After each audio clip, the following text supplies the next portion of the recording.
Someone mentioned that my sound was kind of echoey in all my videos, so I'm trying a different microphone today. Let me know in the comments if it's better. Hello folks, and welcome back to the Westport and Shelter Cove Railway. First of all, sorry about the radio silence lately. I've been very busy with work and RC car projects, and I haven't really had time to do anything for the channel. Unfortunately, that will probably continue throughout the holiday season, but I'll try to keep you guys updated on my train shenanigans whenever I can.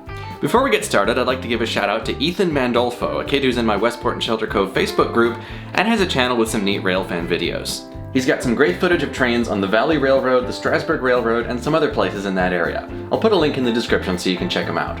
Now, during the frenzy of the last couple months, I managed to stop by a train show and picked up this Bachmann Spectrum 210 Decapod for $125 Canadian. That's a fantastic deal for one of these, and as far as I can tell, it was new old stock and had never been run. The downside to that is that sitting in the box for all those years, the drivetrain was quite stiff and it didn't run very well at first. I took the whole thing apart, which by the way is a bit trickier than the 460, and cleaned and lubricated it, and that did improve it significantly, although it's still not quite as smooth as my other Spectrum engines. I'm gonna wait on making a full video about this one until I can get it running a bit smoother. While at the train show, I also picked up this little wooden station for $5. I might put the old one back eventually, but for now I think it looks good here. Now in the last update, and the one before that, I did a segment on all the locomotives that I hadn't had on the channel in a while, and both times I forgot at least one. Somebody reminded me in the comments of the last one about this, which I'd completely forgotten. This is a Walters Trainline GP9. It was originally Canadian National, I think, or was it Canadian? No, it was Canadian National. And I bought this during the early stages of construction of the layout.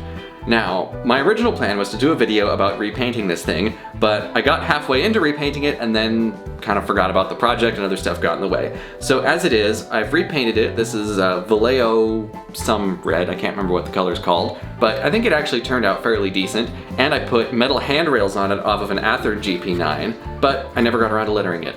So maybe I'll do a thing about that at some point. It still runs perfectly fine, it's a perfectly usable engine. It's just been in a state of half-paintedness for 2 years? It's been a long time. Anyway, maybe we'll do something with that eventually, but it's pretty far down the priority list. Let me know which of my other engines I forgot now. So hopefully over the past 3 updates, we've covered all of them, but I'm sure there's probably another one floating around somewhere. I think this might be a sign that I own too many locomotives. Another exciting thing that happened recently is that I met Terry R., another model train YouTuber who's actually been living quite close to me for a number of years. He runs primarily live steam in G-scale, which is really interesting and something that I've never really delved into before. I have some electric G-scale stuff, but I've never tried live steam until now. I appeared recently in a video on his channel showing off a little invention that I'm gonna make a full video about soon, but in short is a water-based smoke system for electric or battery-powered G-scale locomotives that doesn't require any special smoke fluid. Anyway, go check out Terry's channel, he does a lot of really cool stuff. Thank you for watching, and thank you for sticking with me during my somewhat long hiatuses from posting on the channel.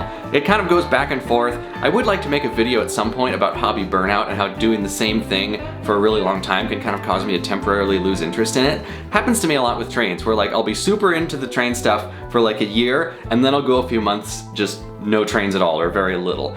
And I'm not abandoning the hobby, it's just kind of a cycle that goes back and forth, and after a while I'll get bored with RC cars or whatever else I'm working on and go back to trains again. That's why I never feel bad spending money on train stuff, because I know I'm gonna be interested in it again at some point. Anyway folks, that's usually what's happening if I take a hiatus from posting on the channel for a few weeks or a few months. Either that or I'm just busy with other stuff. But in any case, thanks for sticking with me, stay tuned, check out the folks that I shouted out in this video, and I will see you next time, probably in the video about the smoke unit.